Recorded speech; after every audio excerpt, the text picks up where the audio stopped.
Broadcasting live from the Business RadioX studios, it's time for Women in Motion.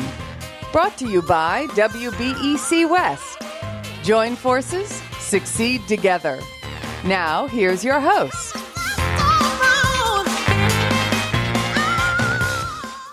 Lee Kantor here, another episode of Women in Motion, and this is going to be a good one. But before we get started, it's important to recognize our sponsor, WeBake West. Without them, we couldn't be sharing these important stories. Today on Women in Motion, we have Melanie Cristol with Lorals. Welcome. Thank you so much. Happy to be here. Well, I am so excited to learn what you're up to. Tell us about Lorals. How are you serving folks?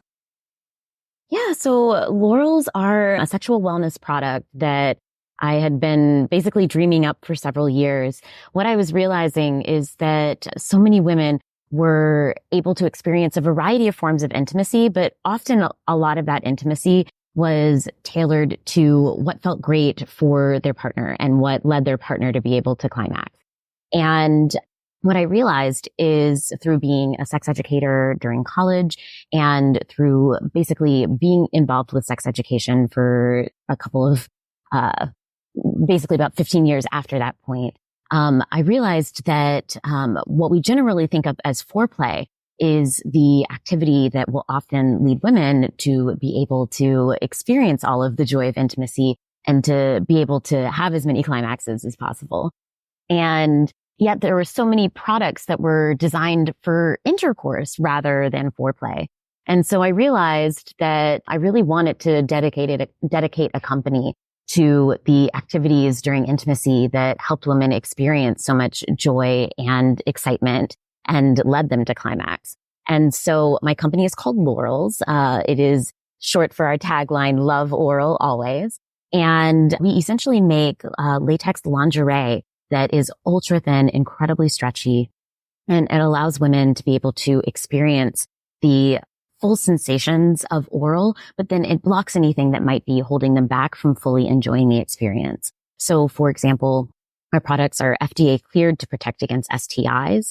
People will also use Lorals as a way to experience intimacy if they are, perhaps, if they or their partner are overstimulated by sensed ester textures. They will be able to use our products to experience joy and satisfaction during menstruation.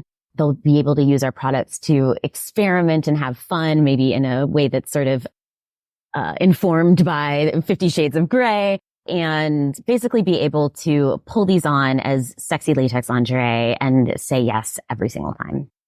Now, can you talk about going from the idea to actually a product? What were kind of some of the challenges or some of the things you ran into when you were trying to get it out of your head and actually onto a person?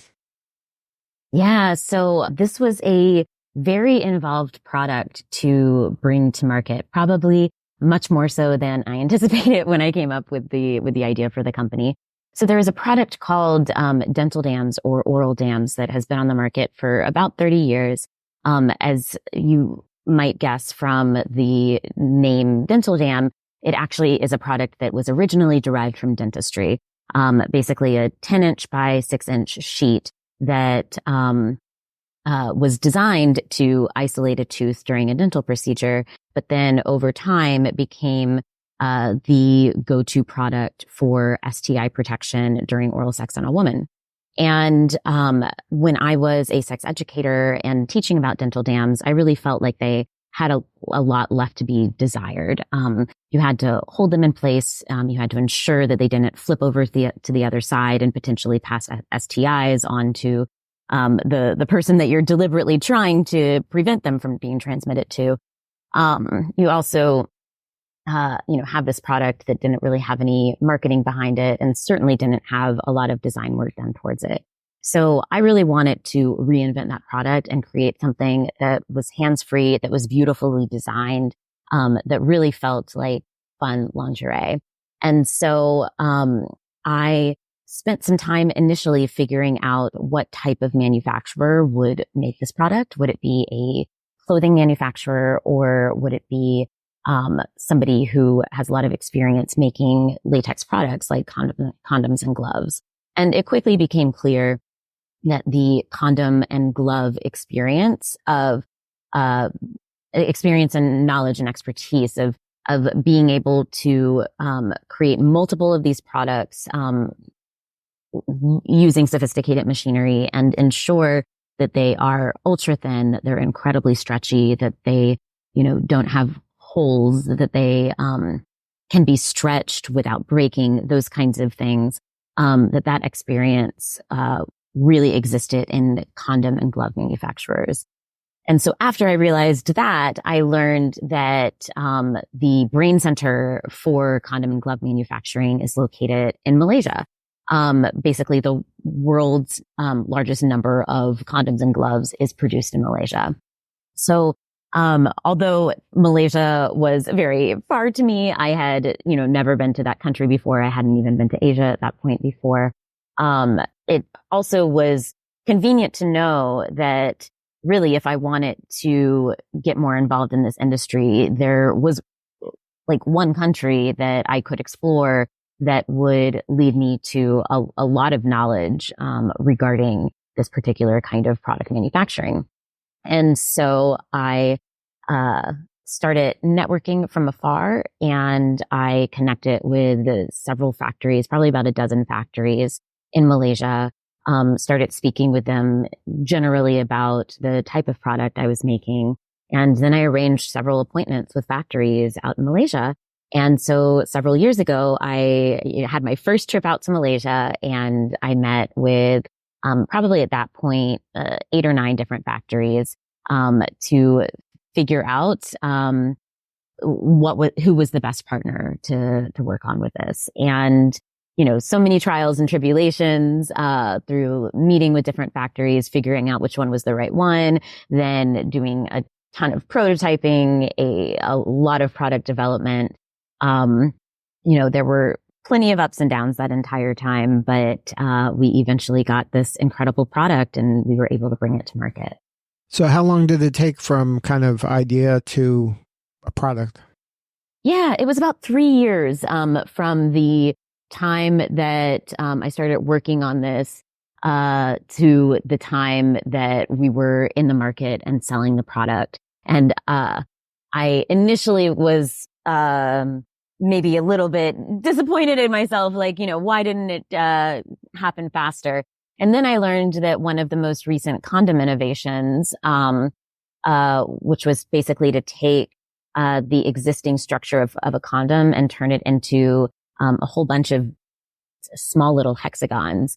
That innovation was created by an entire team at a large company, and it took them 7 years to get to market. So was pretty proud after I learned that of that transition time. And now we're just so proud and excited to be able to provide our products to people worldwide. Now, when you had the idea, was this something that you got investors and you, went all in on, or was this something you were doing while doing something else? So before I started Lorals, I was a corporate litigator at a large international law firm. And I had done that for several years and had saved quite a bit of money. I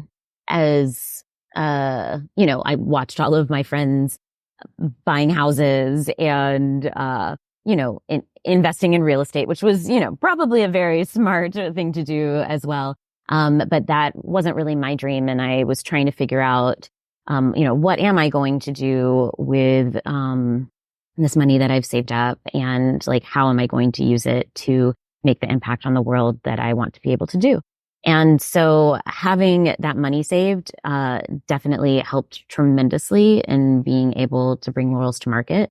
We also did bring in, several different investors, and raise some money in addition to the money that I invested in the company. So you didn't do this as kind of a side hustle. You kind of, stopped lawyering and then went all into being an entrepreneur? Yeah, it just felt at the time like this was a really big idea. And I felt as though if I were lawyering, that I wasn't going to be able to give it the time and attention that it deserved. And that I just really felt like I needed to go all in completely, or perhaps it would just kind of get left on the wayside and, turn into another hobby that I had started. And so, looking back, I'm really glad that I made that decision, because I think that, honestly, it was so much harder than I anticipated it being.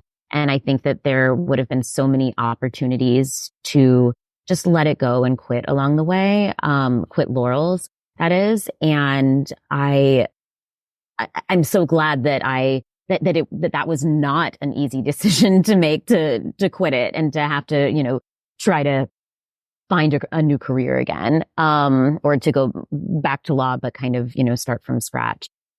So, it really, not having a very strong and secured backup plan, I think kept me from giving up, at the various times that things got really tough. And I'm really glad that I didn't, because I'm so happy about where we are today.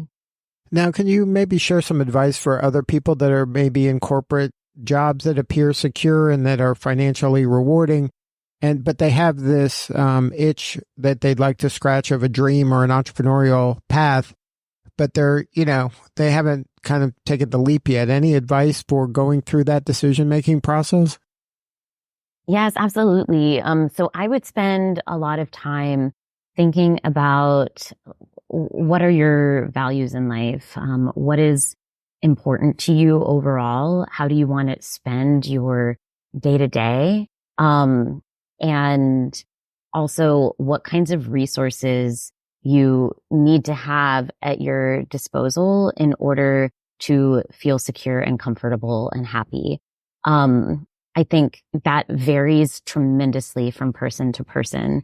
And I think that, a lot of things that entrepreneurs, during the early years go without are comforts that, many folks in corporate jobs just would not be interested in giving up. And, rightfully so. It really just depends on who the person is. So I love putting together charts when making hard decisions like this.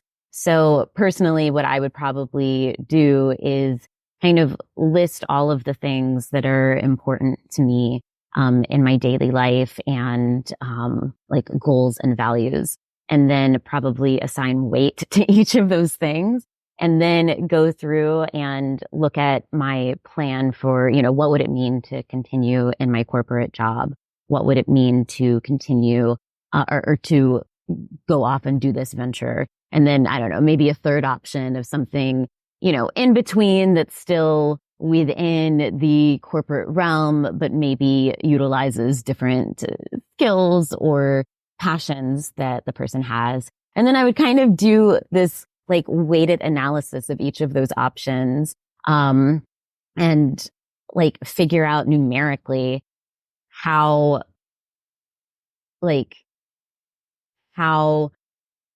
awesome for you each of these particular routes could be. And then use that to like gauge your decision moving forward. Like if you find that, you score, 80 points out of 85, with moving forward with some kind of, awesome venture like this, then that's telling you a lot of good information, especially if you're comparing it to like, 40 points from continuing in your career. But if your like analysis ends up like making you realize that you're getting a lot of what you need out of life from staying in this corporate job, then that's fantastic for you. And maybe you can find a way to do something like this as more of a hobby, create an Etsy page and sell things here and there, or, talk about your interest on social media or something like that. There's plenty of outlets,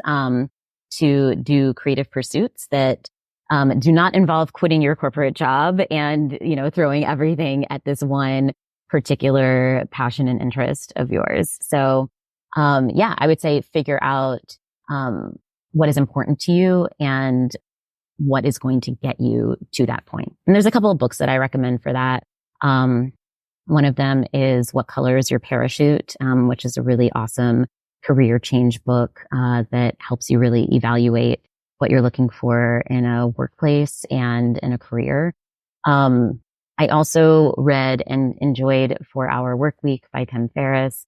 I learned through that book that I don't necessarily need or desire a 4-hour work week. But what I thought was really valuable about that book was, it really helps you think about like what you would like about life on a day-to-day basis and how much money it is going to cost to support that lifestyle.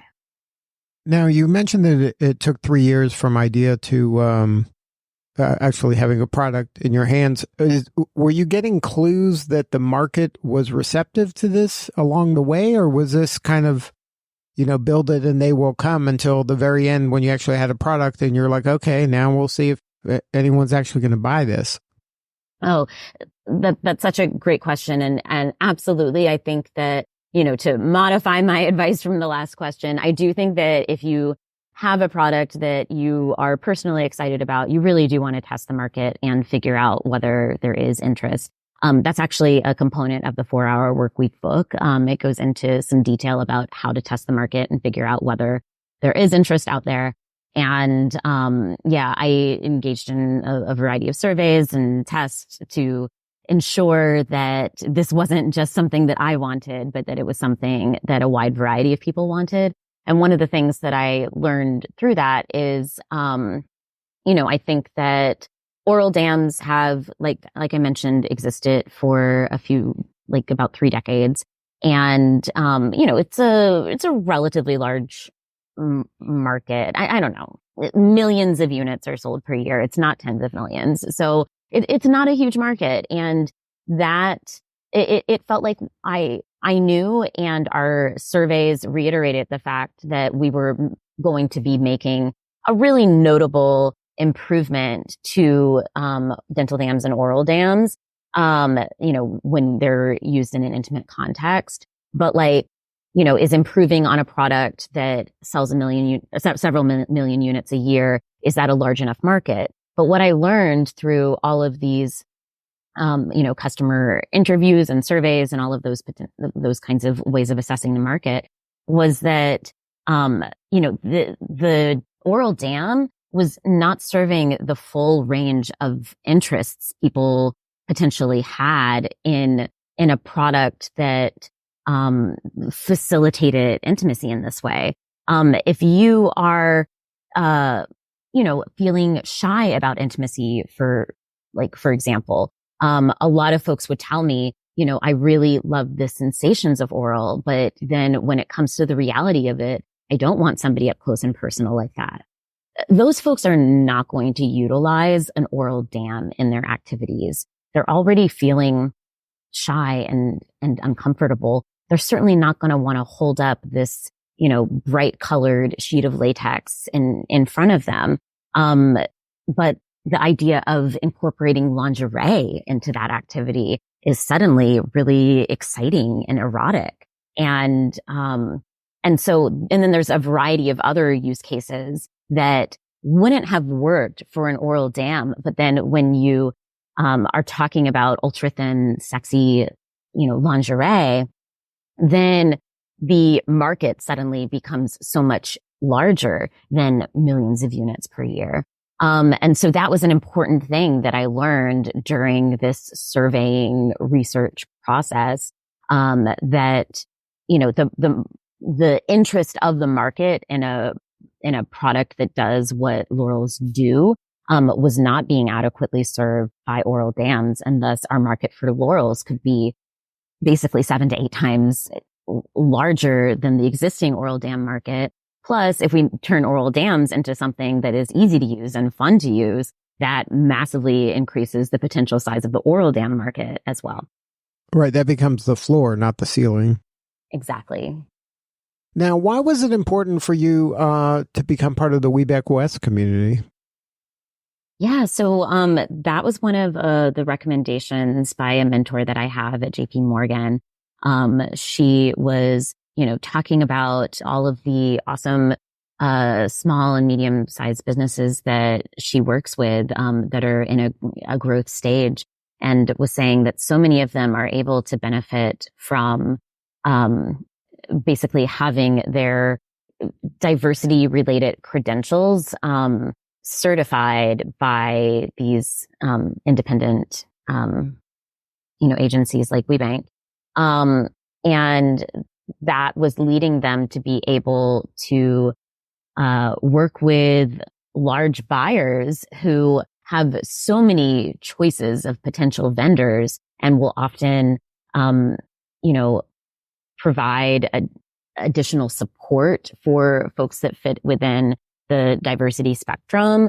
And then often sometimes, we'll have quota programs that, require them to purchase a certain number of, a certain volume of product from companies that fit this diversity criteria. So recently we, got our certification as a woman-owned business, also as a woman-owned small business, also as an LGBT business enterprise, and also as a disability-owned business enterprise. And, if, as somebody who has been impacted by being a woman, by being LGBT, by having a disability throughout the time of creating these products, it feels really special to be part of these different organizations that, acknowledge the fact that because of those things, it can often be a lot harder to start a business and to grow it. And so it's really exciting that utilizing these certifications, we will be able to partner with more vendors over the coming months and grow our business and be able to take advantage of these awesome programs that are out there that are created by buyers. So what does Lorals need more of? How can we help you? We always love new forms of being able to get out to the market and let people know about our products. Social media has been a really huge gift for us, particularly TikTok. We are now at about 160,000 followers, and I think we're at about 7 million likes on that platform, and then also really big followings on Instagram and YouTube as well. But those are only portions of the potential market out there. Not everybody is on social media, and not everybody who is on social media is able to come across our content. So it's really exciting to be able to reach new audiences through things like podcasts and through things like We Bake West, and also to meet folks who are connected, who either are potential partners or are connected to potential partners. Over the course of the next few months, we're definitely looking to expand in terms of our retail relationships. At this point, we are in over, I think we just got a couple of new big accounts. So I think we're in over 300 doors and e-commerce stores, throughout the US and the world. And we certainly want to be growing that substantially.